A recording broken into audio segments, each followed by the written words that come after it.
Assalamualaikum dan salam sejahtera kepada semua penonton di luar sana. Kita bertemu semula di dalam podcast POV Kedai Kopi. Saya Muhammad Azamuddin bin Abdul Latif, aka Chong. Dan hari ini kita ada jemputan khas yang jauh dari Sempurna sana. So, kita perkenalkan Presiden Persatuan Kebajikan Anak-Anak Sempurna Sabah, Profesor Madya Dr. Haji Sulaiman Haji Tajuddin. Ya, Presiden, ya. Betul. So, Dokter, Assalamualaikum. Waalaikumsalam warahmatullahi wabarakatuh. Ya. So Dokter, hari ini kita akan berbincanglah tentang isu-isu berkaitan dengan bajau laut lah khususnya.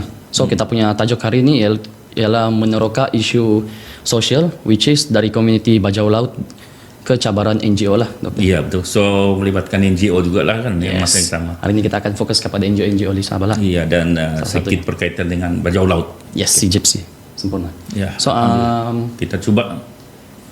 So, tanpa melengahkan masa, kita akan proceed lah ke kita punya segmen, Dokter. Segmen pertama. Boleh, ya, silakan. So, untuk segmen pertama kita ni, dia punya soalan, Dokter, kita simple-simple ya. Okey. Soalannya, boleh Dokter ceritakan serba sedikit kah? Siapa bajau laut ni and apa kedudukan diorang di Sabah lah khususnya? Ya, terima kasih Din. Terima kasih juga pada podcast Kopi ya. Assalamualaikum warahmatullahi wabarakatuh. Jadi okey Din, sebagai makluman lah, minggu lepas pun sebenarnya saya dah dipanggil untuk satu siaran berkaitan bajau laut. Jadi kalau saya bagi latar belakang, bajau laut ni sebenarnya isu lama sudah. Cuma baru-baru ni dia jadi hangat sebab berlaku perobohan khususnya di kawasan Taman Marin Tun Sakaran, Sempurna tu. Ya. Jadi bila berlaku gitu Din ramai atau banyak pihak yang menjadi concern Din. Jadi termasuk NGO lah. Jadi apa yang saya nampak kalau saya tengok macam WhatsApp, Facebook dan komentar kan, apa yang berlaku terdapat at least 3 pihak tau Din. Satu yang pro kemanusiaan melibatkan bajau laut, satu lagi yang against, satu lagi yang neutral. So saya nampak di sini apa yang berlaku sebenarnya terdapat pelbagai konsepsi ataupun anggapan lah, presumption siapa sebenarnya bajau laut ini. Jadi bagus juga soalan tu. Okey, saya tanya, Din pun orang dari sana kan? Ya, Okey, let me ask you sebagai orang muda yang tidak melalui zaman saya.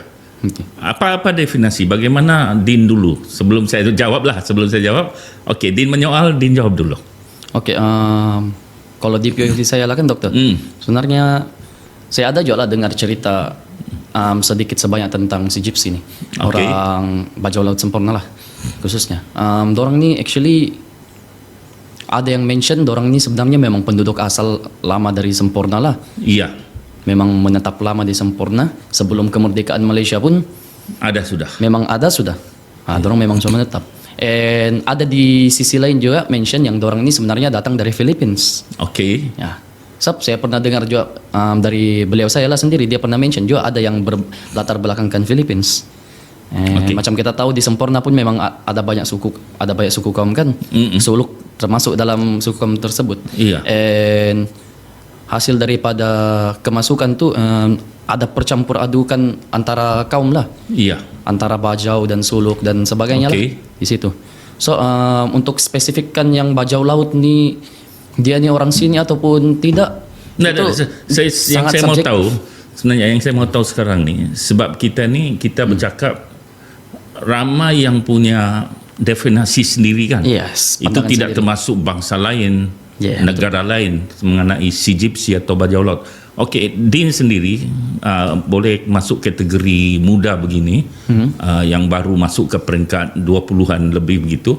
Okey, definisi kamu sekarang berdasarkan apa yang kamu faham dalam satu perkataan.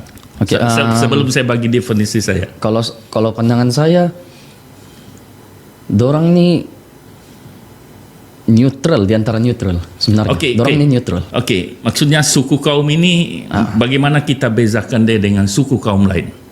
Okey, untuk kita bezakan dorang dengan suku kaum lain ni, dia kalau macam kita fikir Sempurna kan, Dokter, memang senang kita assume, senang kita nampak dorang.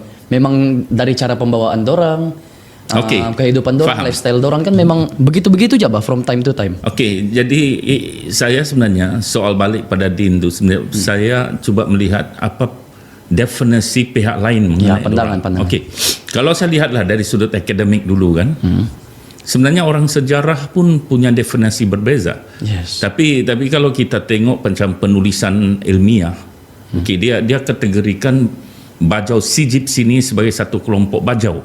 Tapi jangan lupa kan bajau ni dari segi penulisan dia ada banyak definisi. Contohnya kita ada bajau contoh di Kota Belud, Bajau di KB. Tuaran, dan ada satu bajau di Semporna. Ada juga yang tidak menganggap bahawa di Semporna itu dia tidak sebut sebagai bajau. Dia sebut sebagai sama. Tetapi ini bagi saya ini satu perbezaan istilah, Badin. Iya, betul. Kalau saya bacakan memang terdapat misalnya legend atau mitos, dia cakap bukan juga mitos lah, penulisan dia cakap bajau berasal dari Johor Bahru, bukan Johor Bahru, dari Empayar Johor lah, Johor Lama. Mungkin ada perkaitan sebab di Johor Lama ni ada satu kumpulan orang laut dia panggil. Jadi satu hari adalah cerita mengenai putri hilang akhirnya berkahwin dengan di sini dan wujudlah bajau yang ada. Itu satu. Kedua, banyak lagi lah legend atau mitos-mitos yang terlibat. Tapi saya lebih melihat kepada macam definisi akademik kan. Dia cakap bajau ini yang pantai timur khususnya termasuk bajau laut. Dia sebenarnya telah wujud beribu tahun yang dulu. Jadi mereka ini menguasai maritim. Dan satu kelompok dia berasimilasi tinggal di darat dan mempunyai tamadun yang berbeza. Satu lagi, dia terus menetap di laut. Maka hari ini kalau saya definisikan bajau laut yang hari ini adalah kelompok yang tadi itu, Din. Yang tidak menetap, tidak berasimilasi di darat atau tidak melihat ketamadunan yang berkembang tadi, dia terus mengekalkan cara hidup dia yang Lifestyle orang lah, dorang masih maritim itu. Kalau kita baca sejarah even mereka terlibat dengan perniagaan melibatkan Belanda, Spanyol, tapi menjual hasil-hasil laut seperti apa kita panggil dalam bahasa ni sea cucumber ni. Itu Balad, ada yang panggil balad, ada yang panggil apa-apalah. Kan? Jadi seterusnya, Din, menuju ke arah kurun ke-19 ke-20, mereka ni terdapat penulisan dari barat. Mereka ni didefinisikan sebagai satu kaum bajau yang hidup mereka hanya tertumpu di laut dan definisi asas mereka ni yang tinggal di bot, ya, ataupun di perahu lah bahasa kita, perahu. Tetapi kalau kita tengok hari ini, Din pun pernah di Semporna dan di Semporna. Ya, pernah. Tidak lagi, mereka tidak lagi menetap di perahu tu. Dia sudah bina rumah-rumah sementara. Tapi kan dokter macam sebelum ni saya ada balikan. Okey. Jadi saya ada nampak juga lah masih dorang punya begitu orang-orang yang masih menetap. Tinggal di rumah. Ada, tapi kalau saya pada usia Din dulu botnya tu yang kita nampak bot yang sekarang macam lepa Semporna tu kan, perayaan regata lepa. Tidak lagi yang kalaupun ada yang ada bot itu tidak ramai, Din, sebenarnya. Dia ni yang beberapa saya nampak apa yang berlaku sebab saya bercampur dan berkawan dengan mereka ni. Puncanya itu sebab harga bot itu makin mahal. Ya, betul. Dan dia tidak kekal lama. Lepas tu dia beranak pinak. Dia tidak ada pilihan, susah beli bot, susah buat bot, dapatkan kayu yang sesuai. Akhirnya mereka menetap secara di rumah-rumah sementara. Yang contoh yang kena roboh tu. Betul. Dia begitu. Jadi definisi saya bajau laut tadi bagi saya itu yang saya cakap. Dia tengok masa, Din. Sebab yang sekarang ini kita tidak boleh definisikan si gypsy yang original itu dengan apa yang kamu tengok tu. Yang dicakap nampak, ini bajau laut. No. Sebab bajau laut yang ada kita definisikan ni dia telah berasimilasi. Terdapat bangsa-bangsa lain, kaum-kaum lain yang hidup seperti mereka tetapi dia bukan bajau laut, Din. Kita boleh dapat bezakan dari bahasa, dari struktur muka dia. Contoh, dia agak tidak tipikal lah. Jadi Din. So maksudnya doktor, bajau ni dia punya akar memang main akarnya tu dari laut lah. Itulah sebab dari segi sejarah pun bila ditulis ini dia berdasarkan kerangka teori lah, maksudnya dia berdasarkan teori. Sebab kalau kita tengok macam penulisan tadi dia cakap berakar umbir di satu tempat bernama Samal di Philippines. Tetapi ada juga penulis-penulis akademik tahap tinggi dia cakap berasal dari Indonesia. Ada satu kepulauan tu nama dia Bajau. Jadi mereka inilah yang hidup seperti ini. Di Indonesia pun kita melihat kategori si gypsy. So, sebab itu saya cakap, kalau di Sabah ini, kita pun wujud kekeliruan bah. Siapakah sebenarnya yang kita panggil bajau laut ini? Sebab, adakah dia satu bangsa atau hanya kelompok manusia? Definisi dia selagi dia berasaskan maritim, dia satu kelompok itu. Tapi dari segi genetik, kalau kita guna DNA punya testing, mungkin dalam satu kelompok yang tinggal di berkumpulan itu mungkin bukan semua. Tidak semua. Iya, sebab saya cakap lah, bagaimana kita definisikan orang ini rasanya kita perlu perhalusi. Sebab bila kita bercerita satu isu, kan, mendokumentasikan. Bagaimana kita dokumentasikan bajau yang ini? Kalau contoh isu yang tidak pernah settle. Iya. Kalau kita contoh Cina lah, kaum Cina di Malaysia.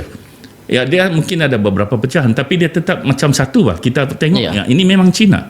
Tapi kalau bajau laut ini, macam Ding cakap, ada sebut Suluk, ada sebut beberapa etnik dari Filipina, dari Indonesia, dia macam serupa. Tapi sebenarnya mereka bukan berbeza. Ya, dia bukan si gypsy, dia bukan bajau laut. Mungkin yang kita, termasuk saya yang dari kecil di Sempurna, kita dapat bezakan lah, sekali pandang kita nampak ini real si gypsy, ini bukan, macam hampir sama. Tapi bagaimana kalau orang luar? Contoh ada satu inisiatif lah, dia panggil immigration, kita mesti dokumentasikan siapakah yang menentukan itu adalah bajau laut. Jadi ringkasnya bagi saya, mentakrifkan si gypsy ni, bagi saya perlu ada satu mekanisme yang betul-betul dalam dunia sekarang dah. Jadi saya pun tidak pastilah. Itu memang itu pun masih lagi di luar bidang kuasa kita, Dok. Iya, betul. Kita pun tidak mampu buat apa-apa lagi di masa sekarang. Seriously, tapi betul. Isu pun ini dari tahun ke tahun untuk berapa sampai berdekat-dekat pun masih belum settle, Pak. Iya, sebab itu kita berada di sini. Macam saya pun bukan kepakaran saya bidang sejarah ataupun geografi ataupun berkaitan sama apa kita panggil etnografi ke apa. Yes, betul. Tetapi bila kita membaca penulisan-penulisan, maka kita mula mendapat satu gambaran, iaitu terdapat isu definisi siapa sebenarnya si gypsy ini, apakah yang dikategorikan si gypsy. Jadi penting untuk kita sebab kita nanti bercerita pasal ini betul. Ya, teruskan Din kalau ada isu lain lah. So itu adalah sedikit sebanyak gambaran lah latar belakang siapa sebenarnya bajau laut ni and apa kedudukannya lah di Sabah. So kita rehat sebentar lah. Kembali ke POV Kedai Kopi.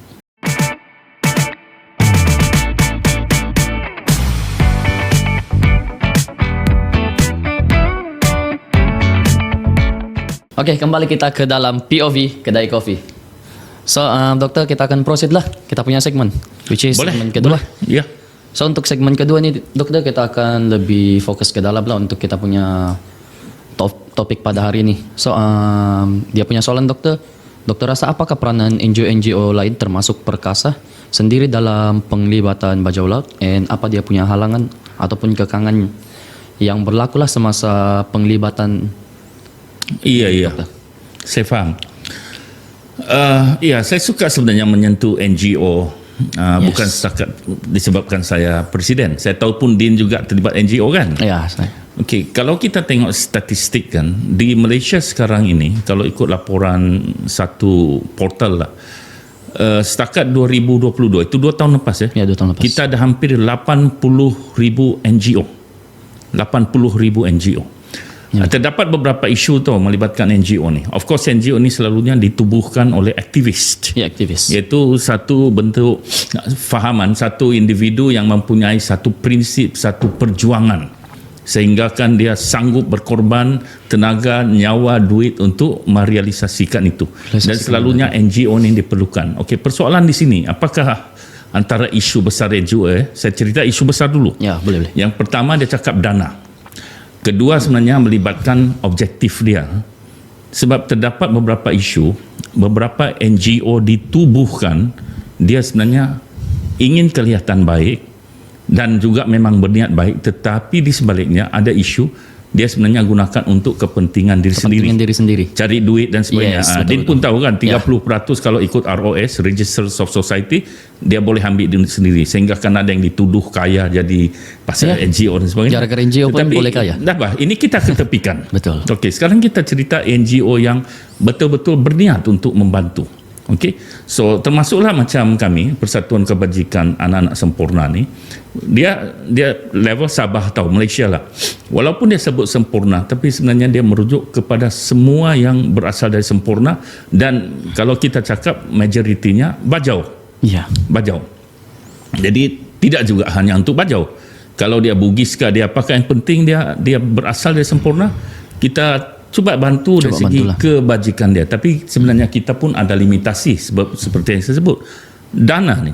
Ya, dana. Okey, jadi apa kaitan dia sama dengan bajau laut sekarang?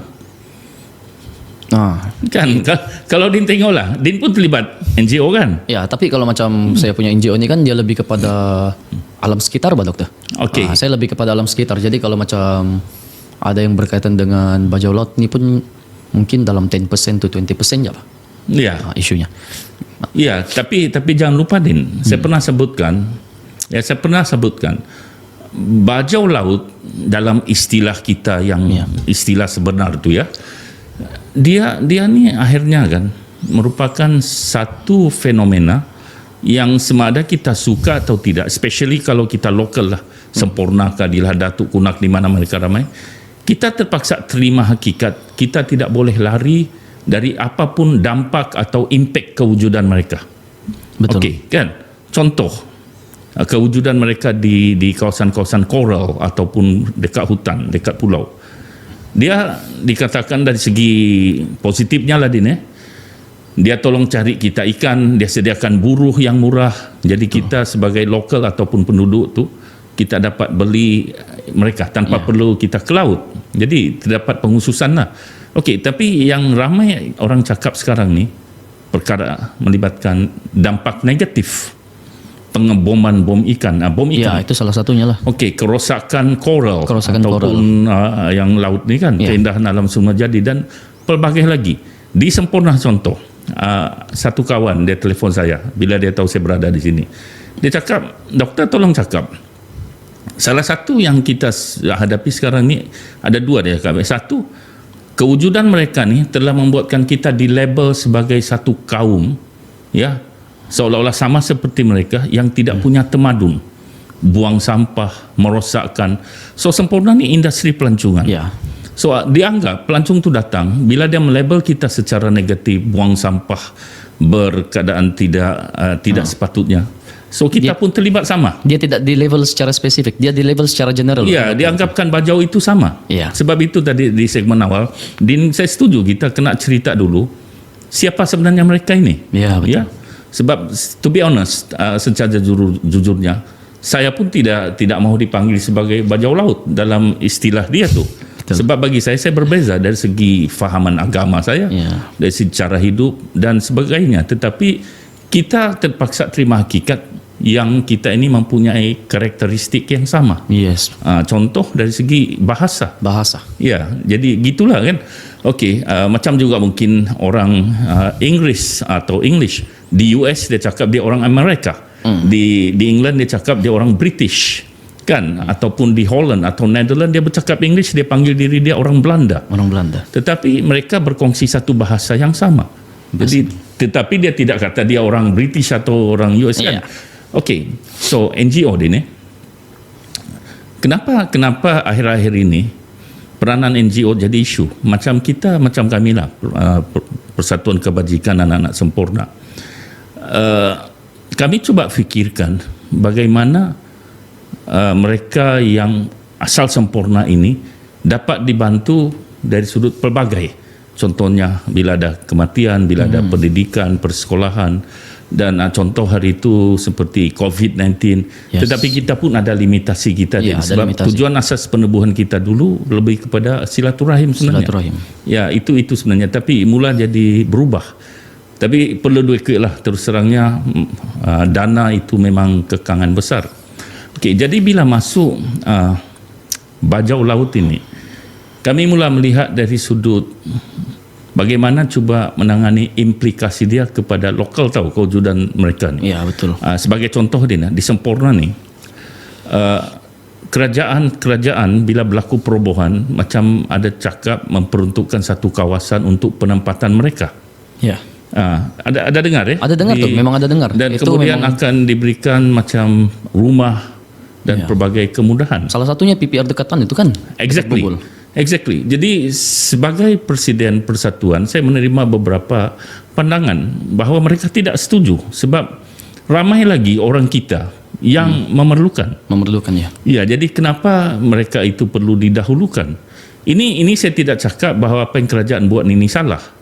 Tapi saya cuba melihat mungkin kerajaan mempunyai satu justifikasi yang lebih luas. Contoh, kewujudan bajau laut di kawasan-kawasan yang tidak patut itu ya menyebabkan wujudnya satu situasi boleh memberi kesan kepada kedaulatan negara. Ya. Ya, contoh boleh ada isu boleh nasionalis subversif masuk. Dia mudah masuk tahu pasal dia berada berselerak. Ya. Jadi saya nampak juga logik kerajaan letak di satu tempat senang kita kawal. Betul. Cuma bagaimana pandangan lokal bila kita alirkan peruntukan ataupun dana kerajaan berada di situ, adakah ia berbaloi dengan situasi ramai lagi orang kita yang tidak ada rumah, tidak ada ini. Itu isu yang memang berat sebenarnya. Sangat-sangat isu berat di Semporna. Nampak Adin ya? Kalau dipikir logik pun dokter memang sepatutnya orang yang bajau laut yang dibagi peruntukan begitu pun kan memang sepatutnya diutamakan coba.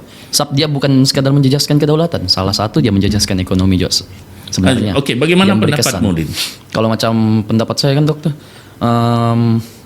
benda ni kalau macam kerajaan sudah letak dia begini, macam contoh ini bantuan untuk orang bajau laut, sepatutnya memang dia didahulukan untuk orang bajau laut lah. Sebab kerajaan ni dia buat begitu berkemungkinan ada sebab yang besar bah. Dorang nampak. Sebab Ada itu dari POV justifikasi dorang, yang ada lebih justifikasi dorang sendiri. Jadi macam dokter mention sebelum ini untuk kedaulatan negara juga. Kalau di pandangan saya mungkin salah satu kedaulatan negara, kedua dari segi ekonomi. Sebab kalau macam dorang terbiar-biar di tepi laut ni kan dorang boleh mencemarkan laut, membom terumbu karang. Jadi kesannya pelancong yang datang pergi negara kita pun kan dorang pun yang nampak kita punya terumbu karang ini rosak sudah, kita punya persekitaran di Semporna ini kotor sudah, jadi berkuranglah kita punya pelancong masuk pergi sana. Jadi kesannya pergi ekonomi memang ada sudah. Betul.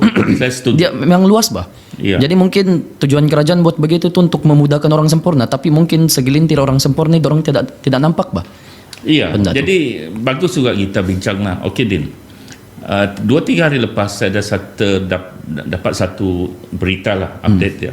Satu NGO yang di kalangan mahasiswa ni kan telah disaman disebabkan mereka cuba untuk masuk ke kawasan Taman Maritun Sakaran dan cuba menghalang tindakan pihak berkuasa tempatan ataupun dalam kes ini Taman-Taman Sabah untuk meroboh dan untuk bajau laut lah. Jadi dia masuk, dia cuba halang atas dasar kemanusiaan. So Din, mungkin kita bincang lah kan. Ya, boleh. Mana lebih utama?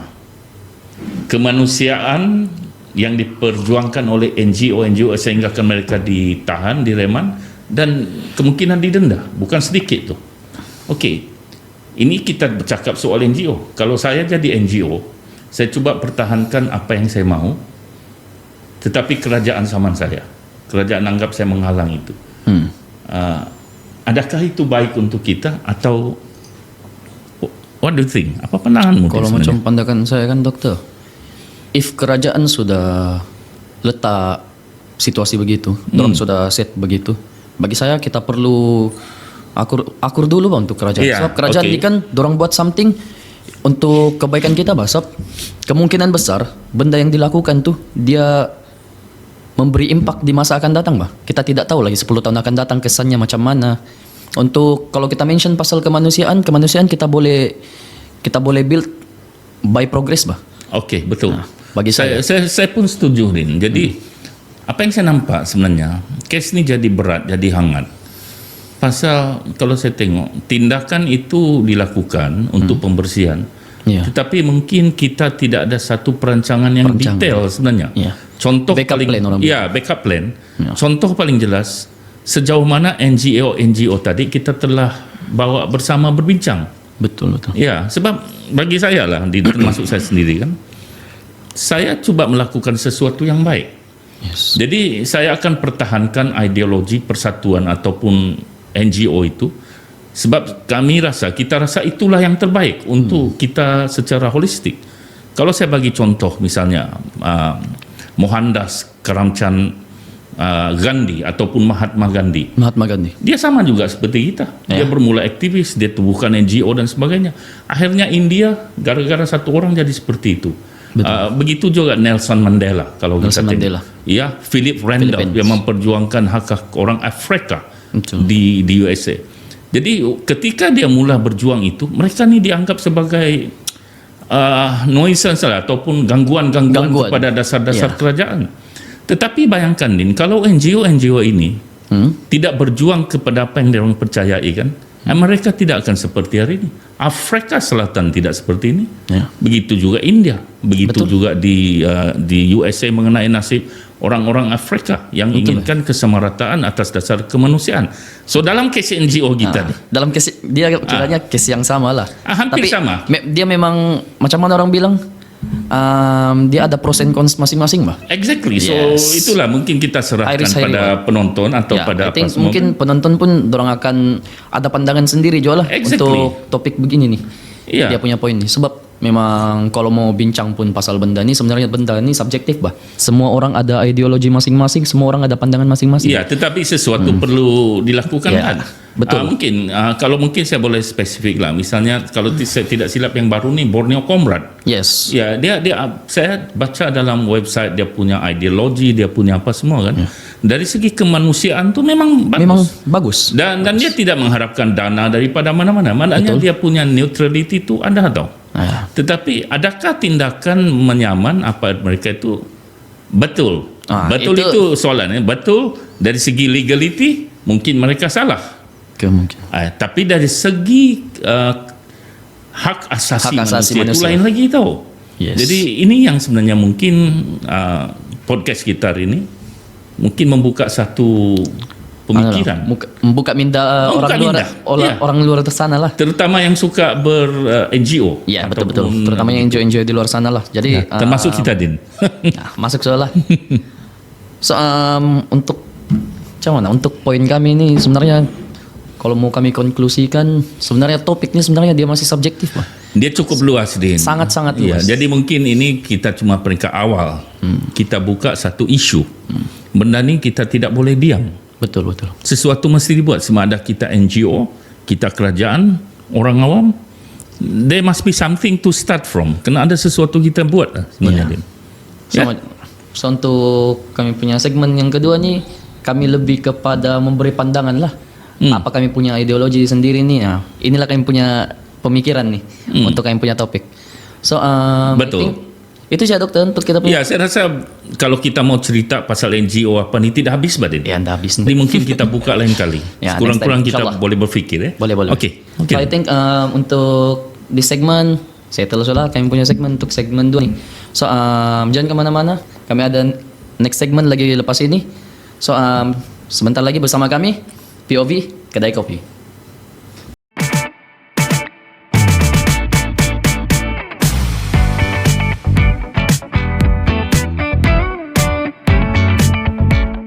Oke, kembali kita ke POV Kedai Kopi.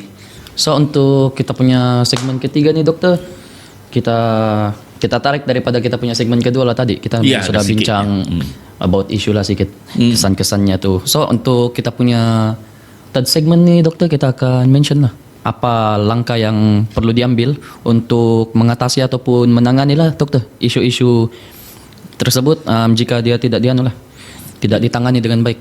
Ya, terima kasih Din. Tadi sebenarnya kita sebut dua perkara asas.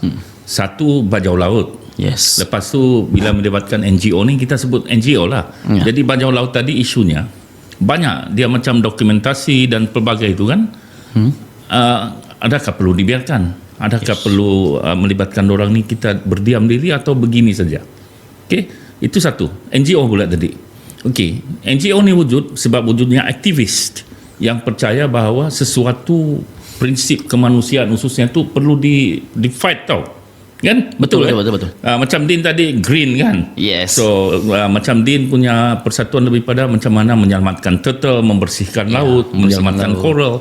Sebab Din percaya itu patut kita pertahankan untuk future generation. Future generation. Begitu juga kami dalam Persatuan Kebajikan Anak-anak Sempurna, iaitu bukan bersifat rasis ke apa, tetapi setiap kaum kalau mempertahankan dia punya kebajikan, akhirnya akan manusia itu jadi baik semua. Jadi tau. yang baik. Ya, terjaga. So, tadi pertama tu, bagi saya kita tidak boleh berdiam diri. Pertama sekali, isu bajau laut ini kita perlu berfikir, okay, mereka warga negara yang tanpa warga negara, Undocumented person. undocumented person atau stateless people. Stateless people. Isunya banyak. Siapa mereka perlu di screen tau. Nanti kita termasuk pula yang tidak patut-patut. Ya. Jadi maknanya ini satu isu, ini permasalahan. Kalau mereka berterusan di situ, contoh yang latest nih di Taman Sabah baru nih. Taman Malibu sekarang dirobohkan, kemudian dibakar ada segala. TikTok bakar. Terus tu menuduh kerajaan kejam dan sebagainya. Sedangkan in reality bukan itu yang berlaku. Apa yang berlaku di situ berlaku cuba merosakkan image negara, image kemanusiaan, image Taman Sabah atau sebagainya. Sama ada ia berniat baik atau tidak, kita tidak pasti. Orang tidak tahu bah. Iya, sebab kita tidak tahu apa sampai yang itu dari berlaku. melalui media bah. Exactly. Cuma saya sendiri sebagai orang yang berada di sana, lahir di sana, tahulah cerita yang sebenar. Saya boleh cakap apa yang telah dilakukan tu ikut prosedur, tetapi ada kekurangan. Betul. Contoh tadi, NGO terlibat kena tangkap sebab dianggap menghalang. Tetapi mereka melakukan itu sebab mereka melihat bajau laut ini manusia. Mereka sama seperti kita, ingin hidup seperti kita. Saya pun pernah interview yang bajau-bajau laut ni. Mereka sebenarnya mahu macam kita, mau ikut pergi sembahyang, mau ikut berpuasa, mau ikut cara hidup kita, berpendidikan, mau ada kereta, semua mereka mahu. Betul. Tetapi isunya ni, siapa yang dipertanggungjawabkan untuk menjadikan mereka seperti itu? Ya. Kan ini permasalahan ni. Betul. Siapa yang perlu? Jadi macam kesannya kepada NGO tadi. Ya. NGO itu cuba pertahankan mereka, tetapi Cuba bantulah Iya, sebenarnya. cuba bantu. Tetapi dari segi undang-undang dia salah. Mereka kena saman. Jadi apa implikasinya? Okey, Din, kalau kau berada di peringkat NGO, what do you think? So, kalau macam pandangan saya kan doktor, dia sih macam mana? Orang bajau laut ni kan, dorang perlukan bantuan, tapi macam mana? Dorang perlu cari satu satu organisasi yang boleh guide dorang. Jadi dorang sekarang ni macam kita ambil dari isu Borneo Comrade lah kan. Dari Borneo Comrade lah kita ambil. Macam Borneo Comrade ni dia salah satu dorang punya objektif ni dorang bantu dari segi pendidikan lah kan. Betul, pendidikan. Dorang di situ dorang sudah bergantung. Terus tu bagi dokter macam mana mau simpulkan? Kalau macam dokter, coba dokter explain sikit. Pasal saya pun keliru bah. Yang Borneo Comrade tu. Ya, Borneo Comrade. Kalau saya baca sebenarnya mereka aktivis secara, kalau kita tengok yang on the paper lah, memang mereka melakukan yang baik. Contoh dia buat alternative sekolah alternatif. Ya, dia gunakan dana sendiri, dia jual baju, dia jual buku, dia jual idea dia. Tetapi adakah mekanisme yang mereka lakukan itu baik atau tidak? Niat itu nampak. Niat itu nampak. Kalau saya melihatlah, sebab saya pun buat beberapa benda yang baik, contohnya mengikut pemikiran saya. Tetapi orang lain akan apa kita panggil komen sebagai negatif lah. Contoh persatuan kami dulu, kami memikirkan untuk mengukuhkan silaturahim dengan buat majlis makan dan sebagainya, ada orang sponsor. Tetapi orang yang di luar sana dia tidak suka, dia cakap buang duit apa semua, kamu makan saja. Jadi, tetapi kalau kita tengok objektif tu nampak baik. So ini yang berlaku dalam NGO-NGO yang cuba mempertahankan kemanusiaan melibatkan bajau laut. Pandangan saya dari segi niat itu bagi saya bagus. Tetapi banyak perkara lain yang perlu diselesaikan dahulu. Okey, contoh.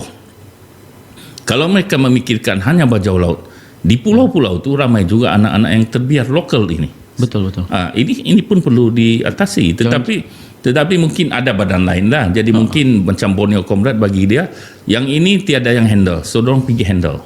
Kalau saya setujulah dengan apa yang dia buat. Tetapi tindakan dia melangkaui undang-undang itu satu yang kita perlu persoalkan. Siapa yang salah di sini? Sebab saya pun keliru untuk isu itu, Dokter, sebenarnya. Ya, yang terbaru nih, ini sebenarnya. Kalau macam dia bilang dia melangkaui undang-undang kan, tapi kegiatan itu Borneo Comrade memang bertahun-tahun sudah barang buat. Iya. Jadi kenapa tiada tindakan kerajaan sebelum ini? Nanti bila ada sudah isu yang dorang menentang tu, baru dibangkitkan isu itu. Itu yang macam saya sebenarnya tidak suka. Saya sebenarnya tidak suka juga menyentuh tepi kain orang ni, menjaga tepi kain. Bagi saya Borneo Comrade itu persatuan lain. Tetapi pasal kita ni NGO, kita ni aktivis, kita pun terasalah juga apa yang berlaku dengan dia. Sebab kita cuba buat sesuatu yang baik.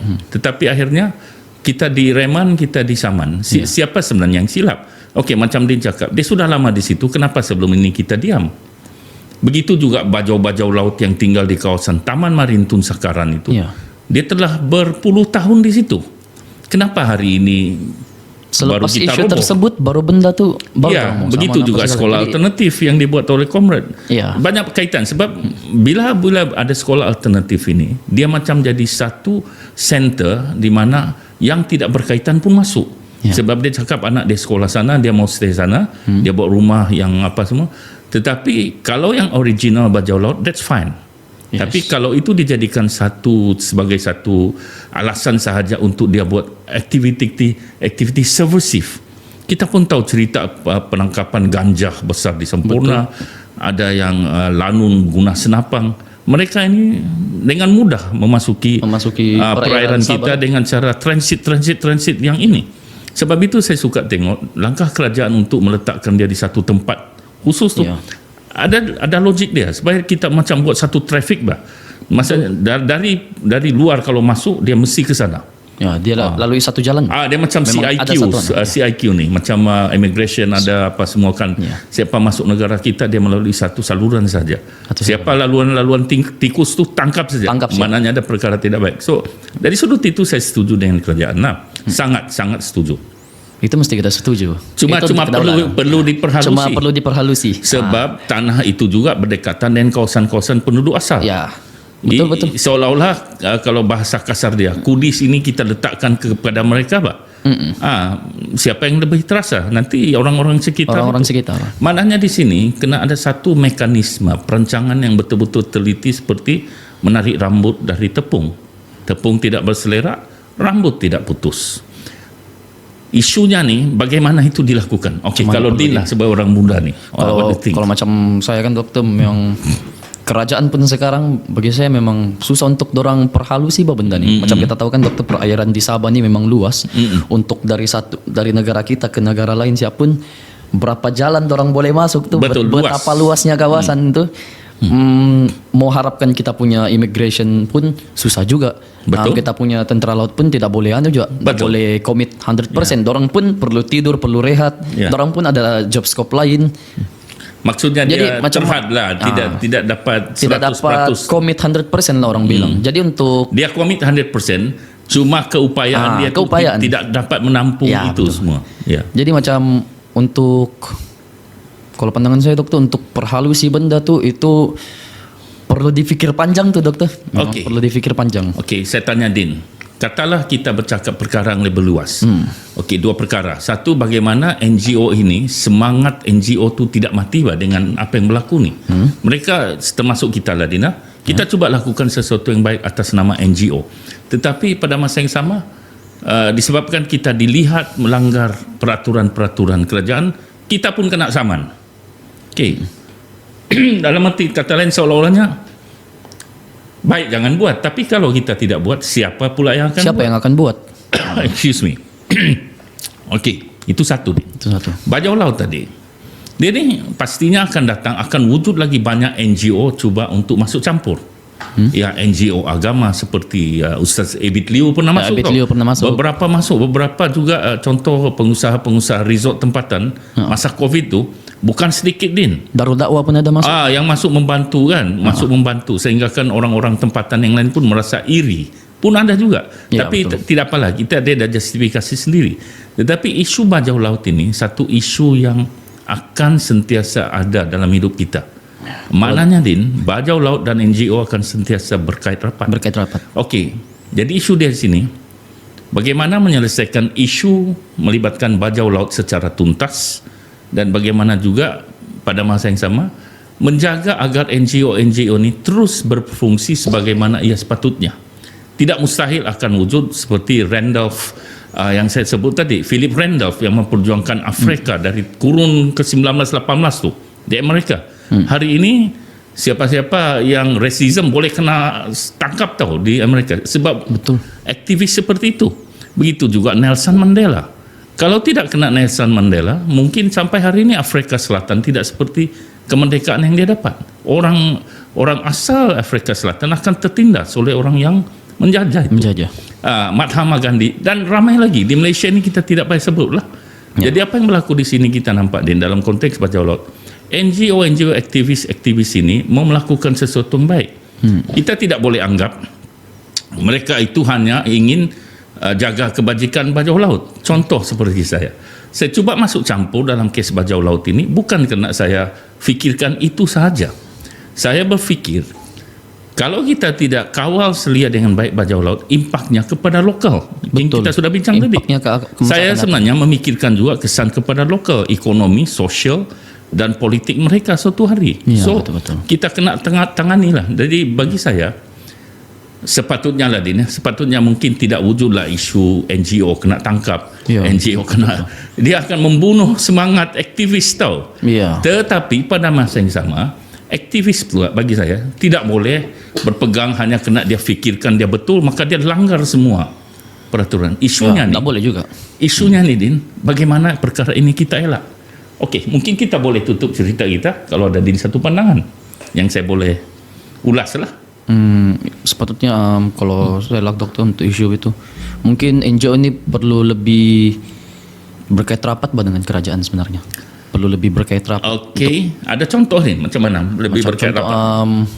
saya ambil dari contoh lah NGO, macam NGO dari belah kami lah kan. Iya. Green Sempurna. Contoh. Green sempurna. Kita ambil dari Green Sempurna. So macam kami punya, salah satu kami punya key point di Sempurna untuk menjaga ekosistem hidupan laut. And kami punya future plan pun memang untuk menjaga ekosistem hidupan laut. Kalau boleh khususnya di seluruh Sabah lah kan. Iya betul. Untuk mengelakkan daripada kerosakan terumbu karang lah. Salah satunya pembunuhan penyu secara berleluasa. Jadi macam sekarang pun kalau di Sempurna, kalau badan kerajaan yang terlibat untuk aktivitas itu macam saya rasa sekarang tiada lagi saya nampak. Iya. Jadi NGO ini tujuannya untuk membantu dari aktiviti yang tidak dilakukan, senang cerita, tugas yang tidak dilakukan oleh kerajaan. Iya, sebab itu dia panggil NGO lah. Ya, non-government organization. So kerajaan sama badan NGO ni sepatutnya dorang ni bekerja sama. And perlu ada satu, orang bilang satu apa kita panggil satu hubung kait. Perlu ada hubung synchronization. synchronization. Kita coba synchronization synchronize, untuk kasih untuk penuhitas untuk kedua-dua pihak tu dorang dapat dapat keuntungan masing-masing begitu. Iya. Sebab itu Din. Macam sekarang pun saya nampak kan untuk macam kami punya aktiviti lah macam sebelum ini kami sama-sama WWF. Kami ada dapat macam pertolongan dari custom juga lah, macam contoh kalau kami pergi satu kawasan yang memang berbahaya, ada custom jadi pihak keselamatan lah begitu. Di situ polis custom bagi kami keselamatan, tugas kami untuk menjaga buat kami punya tas menjaga alam sekitar. So Bagus. perlu ada cara begini dalam kita punya. Iya. Ya Din, saya suka Din satu persoalanmu. Kenapa baru hari ini kita fikir kita sudah merdeka 60 tahun? Lama sudah kita Ya, contoh kewujudan bajau laut pun sudah wujud lebih 1000 tahun tau. Betul. Sebelum kita merdeka pun mereka sudah ada di situ. Ini betul. Cuma dia terpinggir sebab ketika kita merdeka tidak ada inisiatif untuk mereka dibagi IC. Ada satu kelompok Ada. di Bangau-Bangau contoh kan, di Bangau-Bangau yang asal itu. Bila dia menetap di situ maka akhirnya dia diiktiraf sebagai penduduk. Pelan-pelan Sebab memang mereka berada di situ. Iya, betul. Ya, mereka berada di situ. Sama seperti kita lah, kan? Kami pun, kita pun, bajau kita pun, sebab telah menetap di situ dari zaman nenek moyang kita. Kita pun mungkin berasal dari Indonesia, berasal dari, of course lah manusia ini dari zaman Nabi Adam kan? Iya, betul. Kan? Kalau kita kembali, tiada yang istilahnya kita terus berada di satu tempat itu. Tidak. Okey, migrasi berlaku. Cuma kita dari segi pengiktirafan sebagai warga negara disebabkan kita merdeka dan kebetulan kita berada di situ dan kita memilih untuk menjadi rakyat Malaysia. Tetapi yang bajau laut disebabkan ketinggalan akademik dan sebagainya, mereka menetap di laut, proses dokumentasi ketika itu mereka tidak terlibat sebab tiada yang uruskan. Siapa yang uruskan? Ya, walaupun ada PBB United Nation, tetapi mereka pun tidak melihat waktu itu, kan?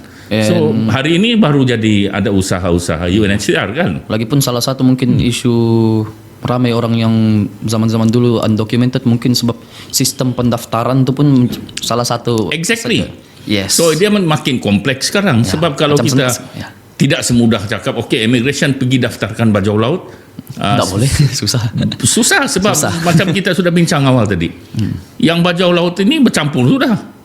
Contoh ada satu kawasan di Sempurna tu, dia macam bajau laut tapi bila tengok dia sebenarnya orang Bugis. Ya, ada yang datang dari seberang lah. Dia di situ. Ada lagi satu kes bukan setakat orang Bugis. Orang Cina pun ikut sama duduk sama. Memang berlaku. Memang betul-betul. Jadi maknanya hendakkan kita bagi orang Cina itu sebagai bajau laut kan, dari segi dia punya tipikal pun bukan dia bajau laut. So ini kena diselesaikan. Jadi Din, berbalik kepada cerita kamu tadi lah. Saya sebenarnya ada berbincang dengan CEO IDS Profesor Mandia, Prof Ramza Dambul, sebab dia memang banyak terlibat memikir mengenai ini kan. Saya setuju dengan dia sebenarnya. Apa yang kita perlukan sekarang ni sebenarnya perlu wujud satu jawatan kuasa khas menangani isu bajau laut dan NGO tadi. Maknanya bila dia tangani isu bajau laut, so NGO yang terlibat pun akan terlibat sama. So jawatan kuasa ini kami berbincang sebaik-baiknya mestilah melibatkan kumpulan-kumpulan pembuat keputusan. Ya, decision maker. Bukan yang lagi task force yang cari apa semua. Proceed. Dia kena peringkat tinggi sebenarnya. Dalam arti kata lain, dia kena melibatkan contohnya. Dia berada di ketua menteri itu sendiri. Ya, betul. Ya, ataupun prime minister. Sebab ini melibatkan isu kedaulatan, isu keselamatan, isu kewarganegaraan. Ya. Dia tidak boleh di bawah sahaja. Okey, contoh sebagai contoh. Kalau kita cakap dia stateless people ya, negara orang tanpa negara, tetapi dia sebenarnya memang berada dan lahir di negara ini. So, tetapi kalau kita tengok peruntukan immigration, sebab dia tidak ada dokumen, dia akan dianggap sebagai pendatang asing tanpa izin. Okey, dari segi reality dia berbeza kan? Betul. Cuma dari segi legality dia seolah-olah memang PATI. So, Din, pandanganmu Din, adakah sebenarnya cadangan untuk mewujudkan jawatan kuasa khas ni sukar atau mungkin tidak direalisasikan atau bagaimana? Kamu sebagai orang muda yang penentu pada saya future. Sebenarnya benda tu boleh direalisasikan sebenarnya. Cuma dia ada banyak kekangan bah. Dia ada satu banyak kekangan. Kedua benda tu dia sangat-sangat berisiko juga sebenarnya. Bukan benda tu sangat-sangat berisiko. Sebab kemungkinan besar benda tu dia akan mendatangkan kebaikan kepada negara kita di masa akan datang. Tapi kemungkinan besar juga dia boleh mendatangkan keburukan di negara kita. Sebab macam kita tahu kalau pendokumentasikan orang bajau laut ni semudah itu, dia kesannya boleh memberi kesan yang besar. Iya. bikin satu tempat tuh, terutamanya negara kita. Sebab apapun boleh berlaku Ya, kan? apapun boleh berlaku. Okey, so itu yang saya fikir. And kalau kerajaan buat benda tuh, and benda tuh bagi impak buruk, kerajaan akan kena. Iya, kerajaan Rakyat akan tembak kerajaan. Kerajaan itu adalah kita sebenarnya. Ya. Kerajaan itu adalah kita, Ya. bukan kita tidak boleh pisahkan Ya, betul. Kerajaan itu adalah kita sebenarnya. Okey. Rakyat akan tembak. Nah, Okey. itu kesannya. Jadi kerajaan berkemungkinan besar dorang tidak inisiatifkan benda ni dulu untuk mengelakkan risiko yang besar nih sebenarnya. Jadi dorang kemungkinan, saya tidak tahulah kalau dorang terfikir sudah benda ni atau tidak. Mungkin dorang sudah terfikir, tapi dorang still perlu perhalusi benda ni. And mungkin in future kita tidak tahulah macam mana kan dokter. Sekarang pun sama teknologi pun sekarang berkembang juga. Jadi kemungkinan kelebihan dari teknologi itu mungkin boleh membantulah orang-orang di luar sana yang undocumented nih. Ya. Iya, itu tapi akhirnya dia kena ada satu tindakan tuntas. Yes. Okey, apa yang saya nampak kalau kita merujuk konteks sejarah. Bajau laut ini sebenarnya adalah perairan maritim di Laut Suluh. Betul. Kalau kita tengok kembali ke zaman lepas, ianya adalah sebenarnya melibatkan Philippines, Indonesia, juga Malaysia dan Brunei. Dalam arti kata lain, jawatan kuasa khas ini mungkin kena ada lagi sesuatu yang lebih tinggi. Okey, mungkin kalau kita tengok cerita movie Waterworld, dia panggil dunia laut. Mungkin ada baiknya juga sememangnya mereka ini suka di laut, maka wujudkan satu kawasan khusus, iaitu mereka diletak di laut saja. Tidak perlu letak berhampiran daratan apa semua. Kita pusatkan di satu tempat. Tapi ini kena ada mungkin peringkat lebih tinggi. Peringkat yang lebih tinggi. Indonesia, Filipina dan Malaysia. Mafilindo. Juga Mafilindo juga Brunei pun boleh. Brunei. Ya.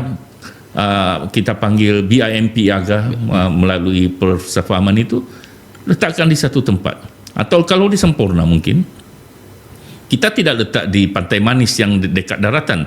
Mungkin kita letak di kawasan yang jauh ke tepi. Contoh di kawasan kepulauan, kita ada Bohean, kita ada apa Kita kan? ada baik pulau tu di sini. Dorang pun memang ada di situ. Jadi dia terletak jauh di situ. Kita Mungkin boleh kita kawal. boleh fokuskan dorang di sini. Kita letak mungkin satu navy ke satu kawasan Untuk kawal pemantauan. dorang lah, pemantau. So semua kalau dari Philippines atau apa keluar masuk dia kena dari situ. Ya, Anything yang tidak limpas atau tidak melalui itu, then kita boleh buat boleh sesuatu ambil lah. tindakan Anggapkan subversif lah. Ya. Okey, jadi kalau saya Ladin, satu memang kena ada penyelesaian tuntas.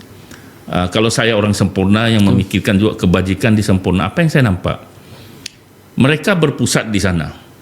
Impaknya tu lebih kepada kita tau. Kepada kita. Jadi sebagai Presiden Persatuan Kebajikan Anak Sempurna, saya memikirkan kena difikirkan jangan akhirnya membawa kerosakan juga.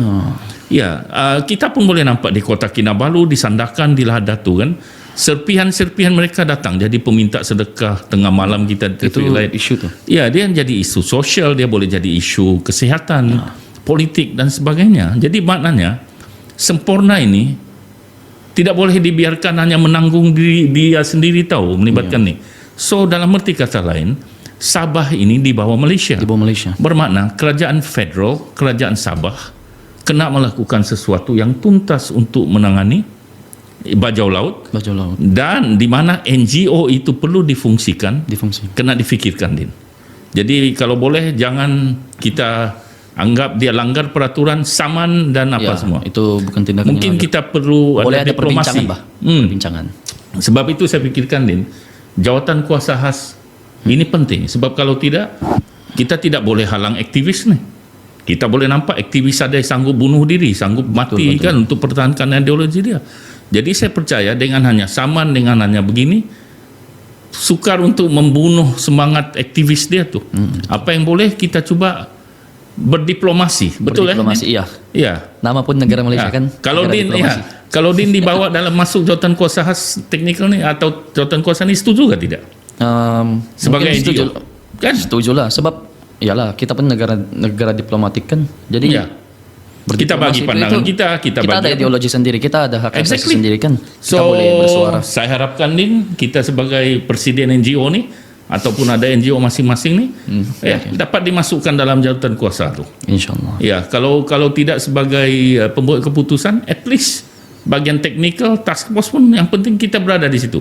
Jadi tiadalah istilah bila kerajaan pergi roboh rumah, ada NGO masuk pertahankan kena tangkap atau kena samai. Ya. Sebab tujuan kita pun NGO ni untuk membantu juga. Membantu, tujuannya bukannya untuk membantu. suka-suka mau bukannya suka-suka mau menghalang. Itu Ya, kita pun Din, ada kita Din bukanlah mau menyalahkan yang baru-baru kena tangkap. tidak menyalahkan, kita bukan tidak menyalahkan kerajaan atau menyokong. Sebab kerajaan pun, dorang pun ada bidang kuasa masing-masing. Exactly. Yes. Kita cuma mau highlight sekarang ni Din melalui podcast kita ini, ya, iaitu sesuatu perlu dilakukan agar tiada yang jadi bangsa. Untuk dibalancekan benda tu. Sedangkan kita perlu balancekan benda tu. Termasuklah podcast ini kan. Mungkin podcast ini pun patut masuk jawatan kuasa khas juga.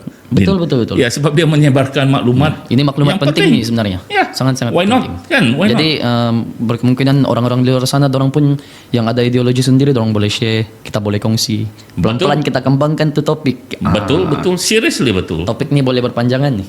Jadi kita harapkan Din, harap-harap adalah kan. Harap-harap, insyaAllah. Din, berapa lama lagi cerita kita ni? Macam kalau Betul lah, dokter. kupas Kalau ni macam banyak. kalau baca dokter mau cerita lagi sih, cerita aja. Kalau macam sekarang ni, saya sebenarnya Din sekarang ni sebenarnya kalau tanya saya lah, bukanlah mau menutupkan, tapi takut terlupa. Kalau tanya apa harapan saya mengenai ini kan, of course lah sebagai orang Sabah kan, kita mau hidup harmoni. ya. Tanpa mengira warna kulit, agama, bangsa dan sebagainya. Sebab saya melihat kita sebagai satu, iaitu manusia. Sebagai manusia. Cuma lumrah manusia ni, dia selalu memperkecilkan kelompok-kelompok dia. Ya.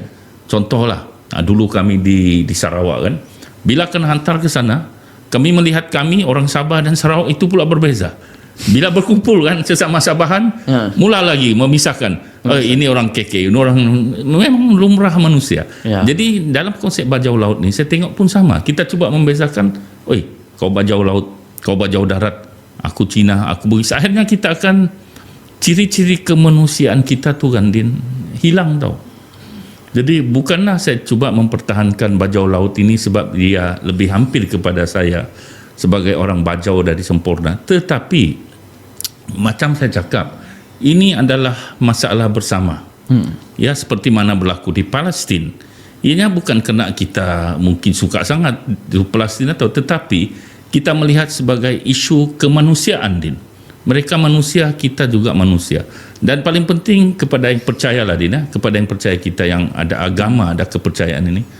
Dunia ni hanya persinggahan kita. Persinggahan. In the end nanti kita akan dinilai sana, aftermath ataupun di akhirat nanti.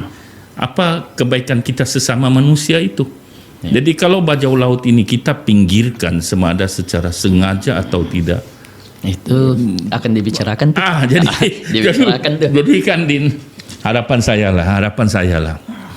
Kalau boleh, saya memang menawarkan diri Din. Sebenarnya saya ada buat satu kertas kerja untuk hantar kepada CM, YABCM untuk mempertimbangkan cadangan kewujudan jawatan kuasa bertindak itu, dan saya berada di situ. Tidak kira sebagai apa.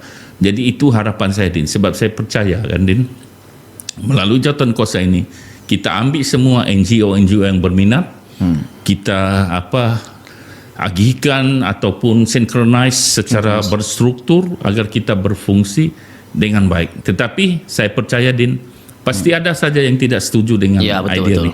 Masing-masing ada ideologi. Ya, kita tidak persalahkan Din, cuma Kita ada baiknya melalui jawatan kuasa ini panggil mereka bagi pandangan. Kita dengar, okey. Dari situ kita akan buat satu rangka kerja keputusan. Akhirnya insya-Allah nanti in the future tidak ada lagi istilah membakar, meroboh dan sebagainya. Dan ini bukan setiap bajau laut Din. Banyak lagi isu Banyak. perobohan rumah yang jadi isu sekarang bukan kan. Bukan sekadar bajau laut sebenarnya. Ya, Banyak lagi di sana. dia bukan sekadar bajau laut. Buka nih. Mungkin segmen lain Din InsyaAllah. Okey Din, itu sajalah dari saya So sebenarnya. itu dia perkongsian yang baik daripada Dr. Prof Madya Dr. Haji Sulaiman bin Haji Tajuddin lah. Ya, terima kasih Din. Terima kasih Doktor sebab datang Sama-sama Din, saya hargai. di podcast kami pada hari ini. So terima kasih juga kepada penonton di luar sana sebab meluangkan masa untuk menonton kami punya podcast. InsyaAllah di masa akan datang kami akan rilis lagi yang punya video baru. And jangan lupa like, share dan subscribe kami punya channel. Ya, terus bersama kami. Ya. Akhir kata, saya Azamuddin bin Abdul Latif. Saya Dr. Sulaiman Haji Tahajuddin, Dr. Haji Sulaiman Haji Tahajuddin, memohon maaf kalau ada salah dan silap. Ini adalah pandangan pribadi Ya, kami kami secara bagi santai pandangan. dan kami mengalu-alukan sebarang komen membina untuk Malaysia Madani, Sabah Maju Jaya dan kemanusiaan kita. Mengakhiri dengan Assalamualaikum Assalamualaikum warahmatullahi wabarakatuh. wabarakatuh.